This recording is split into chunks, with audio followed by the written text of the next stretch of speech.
자, 이런 식으로 반드시 필요한 초반 설계가 기획이죠. 자, 아이디어 구상하는 거에 대해서 여러분들께 이제 말씀을 드릴 거예요. 자, 아이디어 구상. 아이디어는 어떤 식으로 구상하고 그 아이디어를 어떻게 판별하는지에 대해서 말씀을 드릴 겁니다. 제가 아까 말씀드렸죠. 완전히 새로운 것은 저는 없다고 생각을 한다. 있다고 하더라도 이거는 정말 정말 정말 정말 정말 찾기 힘들 거예요. 그렇기 때문에 저는 익숙한 곳에서 새로운 것을 찾아야 한다. 그래서 그것은 경험을 통한 아이데이션을 해서 이루어진다라고 말씀드립니다. 익숙한 것에서 새로운 것. 자, 좋은 아이디어를 떠올리는 방법은 무엇일까요? 자, 첫 번째, 시야와 관점의 전환. 내가 아닌 제3자의 입장에서 콘텐츠를 한번 바라봐 보세요.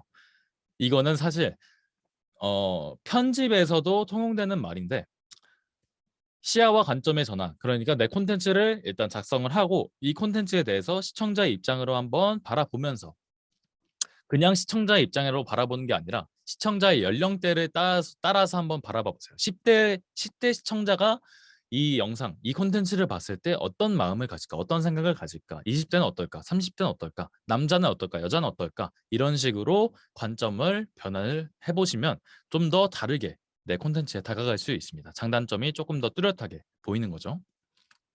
자, 두 번째로 형태의 전환 및 결합. 본래 있던 형태를 전환하거나 다른 형태와의 결합을 통해서 내 콘텐츠를 조금 더 새롭게 만들어 보는 거예요. 예를 들어서 제가 먹방을 할 겁니다. 먹방을 하는데 저는 먹방도 좋지만 요리기구나 IT 기기 같은 것들에 대해서도 관심이 정말 많고 잘 알아요. 그래서 나는 먹방을 통해서 먹방을 하기 전에 요리를 하면서 그리고 요리 기구들을 많이 소개하면서 먹방을 하고 싶어요. 결국에는 그러면 이제 요리 기구를 소개하고 요리를 하고 이제 먹방을 하는 이런 식으로 순서가 되는 형태의 전환 및 결합이 붙여지는 거죠. 이렇게 콘텐츠를 한번 생각을 해보면 또 다른 새로운 콘텐츠가 만들어지는 거죠. 자, 세 번째로 시공간의 전환. 본래의 시간과 공간의 제약을 벗어난 다른 것. 정말 예를 들어서 나는 IT 기기 리뷰를 하는데 모든 대부분의 IT 기기 리뷰를 하시는 분들은 실내에서 하시기 때문에 나는 밖에서 할 거야. 라거나 정말 예를 들어서요. 이 사람들은 정말 밝은 분위기에서 리뷰를 하는데 나는 정말 어두운 분위기로 리뷰를 할 거야. 라거나 이런 식으로 시공간의 전환을 통해서 내 콘텐츠를 조금 더 다르게 바라보는 거죠.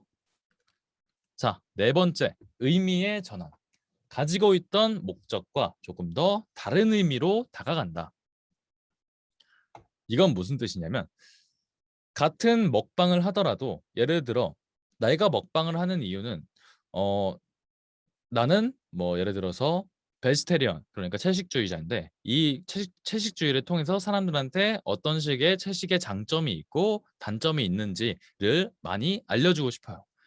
그렇다면 이런 식을 통해서 내가 먹방을 하는 이유는 사람들한테 내 먹는 모습을 보여주고 사람들이 즐거워하면서 그걸 통해서 뭐 그 사람들도 그 음식을 먹고 싶게 하는 그런 것보다는 다른 먹방 유튜버들의 그런 목적보다는 조금 더 채식을 알린다거나 이런 식으로 의미가 아예 달라지게 할 수 있겠죠. 콘텐츠는 같지만 의미가 아예 바뀌는 그런 이런 콘텐츠도 다른 의미를 통해서 다가가면 좀 더 새롭게 느껴질 수 있을 겁니다. 자, 마지막으로 제가 가장 즐겨 쓰는 포인트의 배열 및 조합. 본 콘텐츠의 포인트를 배열 후 조합해 본다. 이 방식은 제가 가장 자주 쓰고 뭐 다른 방식들도 많이 쓰지만 가장 깊게 쓰는 방식입니다. 어떤 식이냐면 예를 들어서 제가 자동차를 좋아해요. 아직 어떠한 콘텐츠를 만들지 정확하게는 모르겠지만 자동차를 좋아해요. 그렇다면 이 자동차에 관련된 키워드들, 자동차에 관련된 포인트들은 뭐가 있을까? 예를 들어서 자동차의 기원이 이제 말을 달리면서 시작이 됐으니까 말에 관련된 것도 있겠고 그리고 속도, 예를 들어서 자동차의 바퀴 이런 식으로 단어들을 쭉쭉쭉쭉 배열합니다. 이렇게 쭉 나열한 다음에 이 단어들 중에서 내가 마음에 드는 단어들을 조합을 해봅니다. 바퀴, 그리고 뭐 핸들, 디자인, 인테리어, 그리고 뭐 가족과 함께 여행을 가는 뭐 그런 것도 될 수 있겠죠. 그런 식의 포인트들을 배열한 뒤에 내 콘텐츠와 맞게 조합을 해보는 거예요. 이런 식의 조합은 브랜디드 콘텐츠를 짤 때도 굉장히 유용해요. 특히 제가 브랜디드 콘텐츠를 만들 때 이 방법을 주로 하는데, 예를 들어서 제가 정말 뜬금없이, 제가 만약 게임 유튜버인데 정말 뜬금없이 금융에서 광고 의뢰가 와요. 어, 나는 게임 유튜버인데 금융에서 광고가 온다? 아, 이거는 평소 같았으면 받지 않겠지만, 아, 이거를 어떻게 게임과 관련해서 좀 녹일 수 있지 않을까라는 생각, 혹은 광고주 측에서, 저희 회사는 금융 쪽이지만 무언가 조금 재밌는 콘텐츠, 예능 쪽으로 한번 풀어주세요라고 한다면, 그 금융에 관련된 것들의 포인트들을 모아서 예능 쪽으로 풀 수 있습니다. 정말 조금 더 디테일하게 말씀을 드리면, 금융은 지금 제가 당장은 생각이 안 나서, 서든어택, 제가 서든어택 관련된 광고 집행을 했었는데, 서든어택으로 예능을 만들어 주세요라고 의뢰가 들어와서, 서든어택은 과연 뭐가 있을까라고 포인트를 배열해봤습니다. 밀리터리, 군대가 있겠고, 총, 어, 군대라고 하니까 또 뭐 싸지방, 뭐 PX 같은 것들이 있겠죠. 그런 식으로 조합을 해보니까 군대 쪽으로 들어가니까 사람들이 좋아할 수도 있겠다. 마침 썬너택의 시청층이 아니죠. 메인 타겟층이 3, 40대 남성이기 때문에 군대를 다녀오신 분들 이니까 군대로 토크쇼를 하면 어떨까라는 생각을 했습니다. 그래서 그런 식으로 포인트들을 배열해 보니까 상당히 다른 의미의 컨텐츠들이 만들어지곤 했었던 기억이 나네요. 이런 식으로 여러분들도 포인트를 배열해 보시고 컨텐츠를 한번 짜보시면 좋을 것 같습니다. 자, 이런 식으로 다섯 가지의 의미 전환 등등을 알아봤고요. 결국에는 이런 식으로 이렇게 전환, 결합, 전환, 조합 등등을 통해서, 아닙니다. 감사합니다. 자, 이렇게 해서 내 콘텐츠가 생각이 들었을 때, 기획서를 작성을 했을 때, 내 아이디어는, 이 콘텐츠는 과연 좋은 콘텐츠인가, 내 아이디어는 과연 좋은 아이디어인가를 혼자서 이제 판단을 해야 됩니다. 왜냐? 1인 크리에이터는 1인 기업이기 때문에. 물론 뭐 주변 분들에게 여쭤볼 수 있지만, 그보다는 내가 먼저 설득이 돼. 첫 번째로 가장 좋은 방법은 조회수 및 구독자죠. 이게 확실합니다. 조회수 및 구독자가 정말 확실하죠.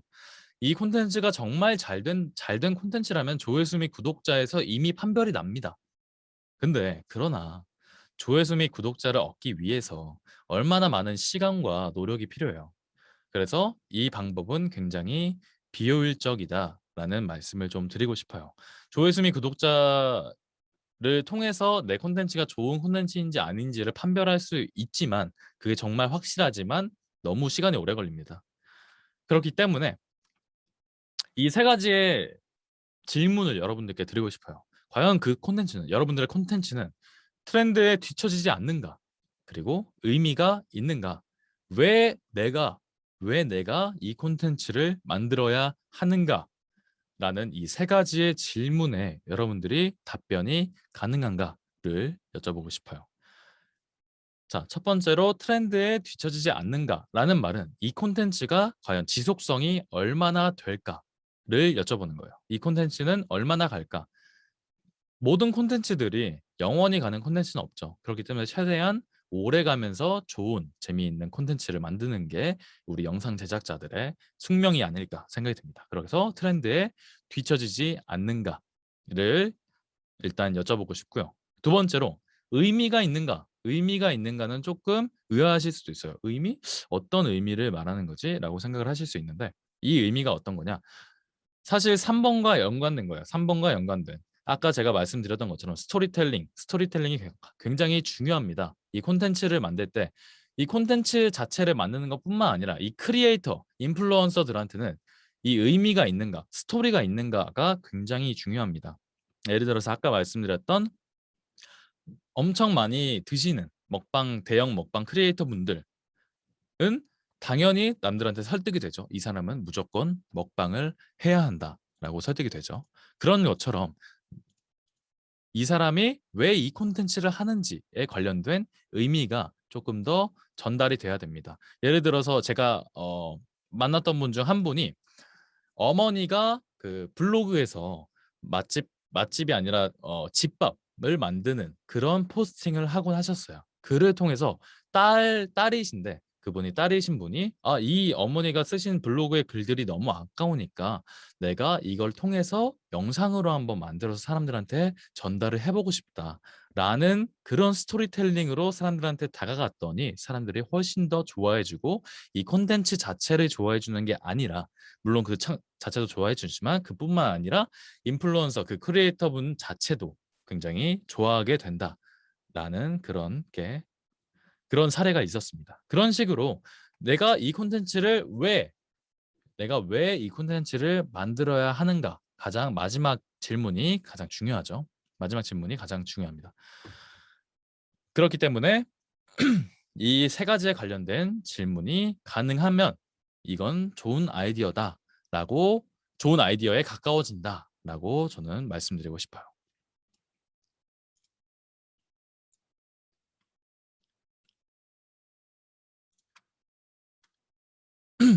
자, 다음으로는 이제 콘텐츠 영상에 목소리를 담으시는 보이스를 담으시는 분들께 조금 해당이 되는 그런 부분인데 여러분들께 말고도 컨셉에 관련된 얘기를 좀 드리고 싶어요.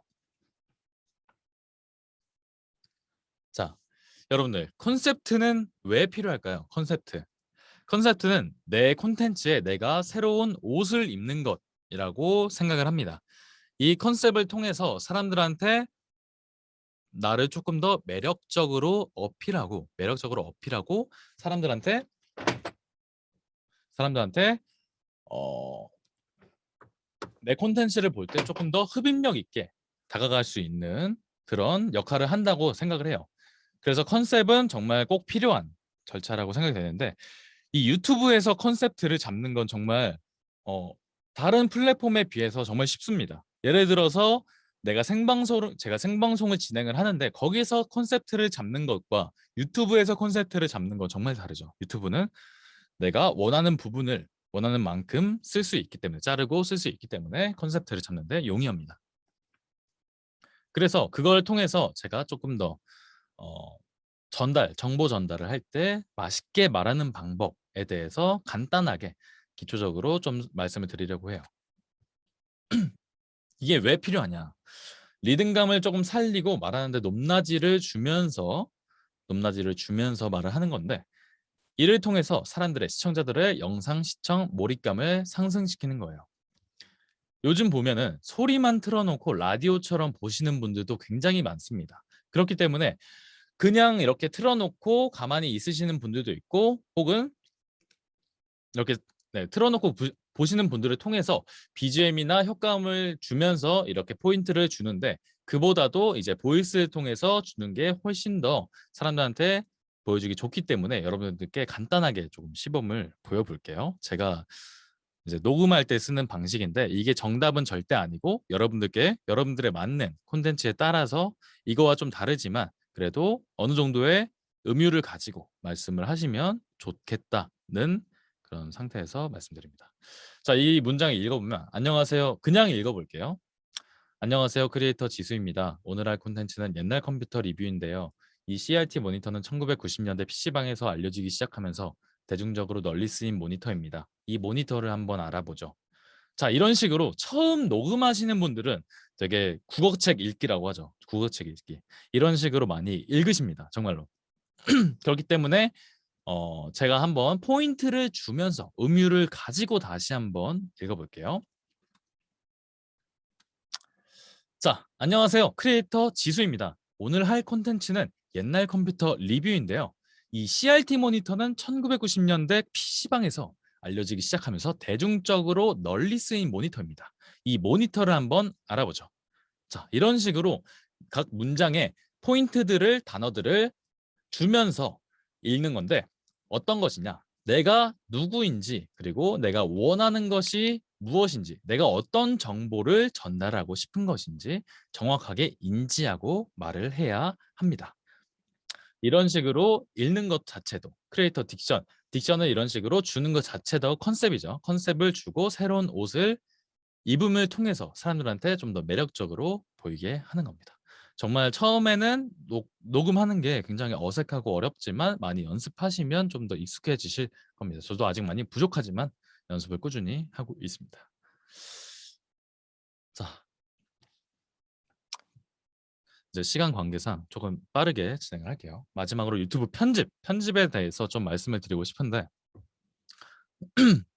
이제 원래는 이제 방송과 유튜브 영상 지금 왼쪽에 보시면은 유퀴즈 온 더 블럭의 영상 유튜브 영상이에요. 이 영상 보면 굉장히 흐름이 천천히 흘러가면서 좀 힐링용으로 영상이 많이 만들어져 있습니다. 천천히 흘러가고 영상이 대부분 1분, 2분대가 되어서야 게스트가 등장해서 그 게스트에 대한 소개가 나와요.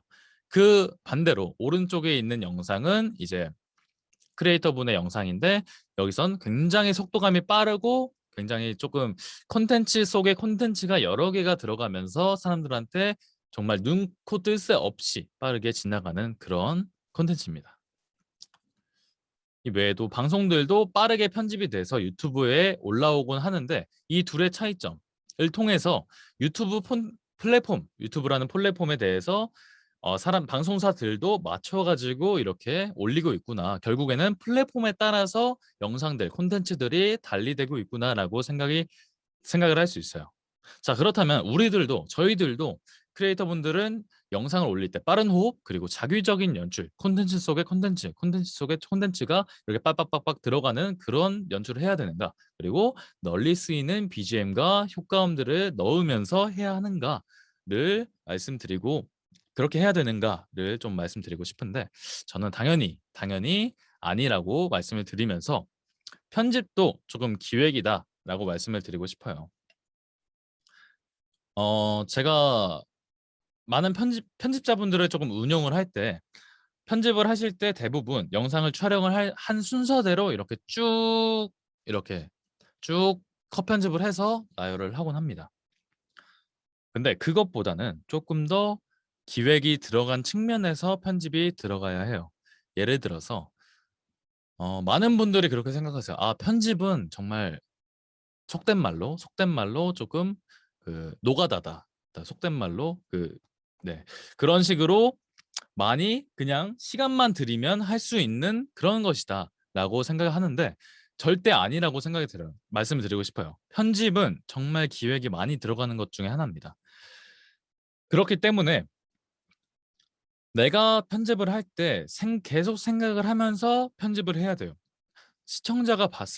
이 영상에 시청자가 봤을 때, 이 촬영 순서는 분명 1, 2, 3, 4, 5로 순서가 촬영이 됐지만, 4번을 한번 1쪽에 맨 앞으로 가져와 볼까? 이런 식으로 먼저 하이라이트를 보여주고 사람들한테 보여주는 게 더 좋지 않을까? 가만 보니까 2번과 3번의 순서를 바꿔야 조금 더 매끄럽게 순서가 진행될 것 같은데? 라는 식으로 편집에도 기획이 굉장히 많이 들어갑니다. 그렇기 때문에 편집도 많이 생각을 하면서 시청자의 입장에서 기획을 했을 때 내 콘텐츠를 가장 잘 표현할 수 있는 편집 방식으로 편집을 해야 한다라고 말씀드리고 싶어요. 시청자 입장에서 어떻게 하면 구독을 조금 더 유도할 수 있을지에 대해서 말씀을 드리고 싶습니다. 마지막으로 내 콘텐츠를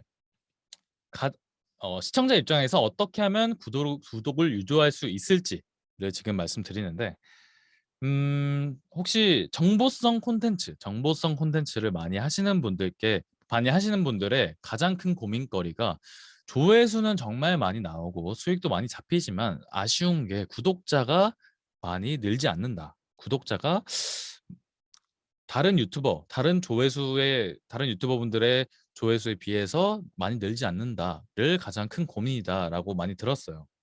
그 이유가 뭘까요? 그 이유는 제가 생각하기론 콘셉트가 일단은 첫 번째로 명확하지 않고 않으신 분들이 많아요. 정보성 하시는 분들은. 그리고 내 캐릭터가 명확하게 그러니까 쌓여지지 않는 거죠.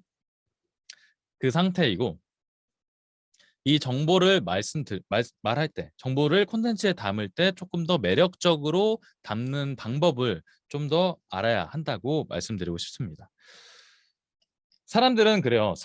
시청자분들은 내가 정보성 영상을 볼 때 왜 볼까요? 이 정보를 필요하기 위해서 보는 거죠. 그 정보만 쏙 빼가고 이제 다른 영상, 내 채널의 다른 영상은 보지 않습니다. 내가 필요한 정보들만 가져가면 되니까. 그렇기 때문에 정보성 영상에서는 썸네일이 다른 콘텐츠보다 훨씬 더 중요해요.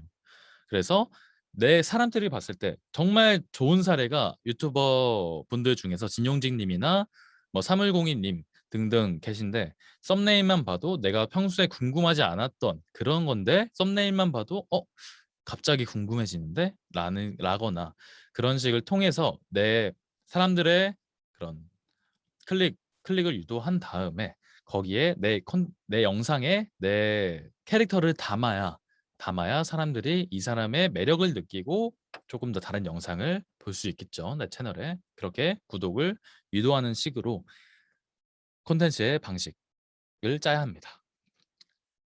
자, 이 관련돼서 이제 색보정 관련해서도 조금 말씀을 드리고 싶은데 간단하게 좀 짚어볼게요. 영상 편집을 할 때 색보정 관련해서 그냥 이렇게 넘어가실 수도 있는데 조금 더 디테일. 저희가 또 좋은 영상, 그러니까 구글이 생각하는 그런 시청 시간이 긴 영상 말고 저희가 생각했을 때 영상 제작자로서 좋은 영상을 만들기 위한 게 저희의 숙명이잖아요. 저희 사명이고 그렇기 때문에 영상의 색감을 전체적으로 일단 기본적으로 맞추고 원하는 분위기, 따뜻한 분위기를 원한다. 조금 더 친근한 분위기를 원한다라고 하면은 약간은 조금 더 노랗게 여름 내 느낌이 나도록 영상 색감을 맞춰 보시고 아니면 나는 영상에서 조금 더 어둡게 사람들한테 진지한 이야기를 할 거야 라고 한다면 좀 더 파란색 분위기 그리고 콘트라스트를 올리고 조금 더 대비를 올린 다음에 짙게 그렇게 다가가면 훨씬 더 사람들이 흡입력이 있겠죠. 이런 식으로 색보정도 한번 고려해 보시면 좋을 것 같습니다. BGM 및 효과음도 마찬가지로 이 BGM이 효과음보다는 특히나 BGM이 정말 정말 중요한데 내 아이덴티티를 살리는 것 중에서 이 BGM만한 게 없습니다. 사람들한테 뇌리에 깊이 박히는 게 BGM이 정말 중요해요. 그래서 한 달 내내 BGM만 찾는 거를 한다고 해도 정말 그 정도면 잘 찾고 계시네라고 그 정도로 생각이 되기 때문에 BGM이 정말 정말 중요합니다, 여러분. BGM을 내 아이덴티티를 표현할 수 있는 BGM을 찾는 거를 절대 귀찮거나 이렇게 사소한 거라고 생각하지 마시고 진짜 중요한 거니까 한번 꼭 찾아보세요. BGM 진짜 어려워 분위기 찾기. 맞습니다. BGM을 찾는 게 진짜 저도 매번 새로운 콘텐츠를 만들 때마다 BGM이 바뀌기 때문에 너무 어렵지만 그만큼 진짜 중요해요. 광고에서도 BGM이 정말 중요하지만 콘텐츠에서도 많이 중요합니다. 보통 어디서 찾냐면 유튜브 라이브러리에서도 많이 찾으시는데 저도 거기서도 많이 찾고 혹은 뭔가 내가 많이 힘을 주고 싶다라고 한다면 그 아트리스트라는 좀 유료 쪽에서도 많이 찾곤 합니다. 유료 BGM들 거기서 가입을 하고 돈을 내고 많이 찾곤 해요. 라이브러리 있죠. 이게 말씀드리고 싶은 게 너무 많은데 이게 참 시간이 없네요. 이게 1시간 만에 다 담기가 정말 어렵네요. 자, 제작 3단계가 있습니다. 크게 기획, 촬영, 편집. 영어로는 프리 프로덕션, 프로덕션, 포스트 프로덕션이죠. 그 관련돼서 어떤 카메라를 쓰고 그리고 어떤 조명을 쓰고에 관련돼서 더 말씀드리고 싶지만 그리고 저작권도 조금 말씀드리고 싶지만 오늘 시간이 많지 않기 때문에 여기까지 하도록 하겠습니다.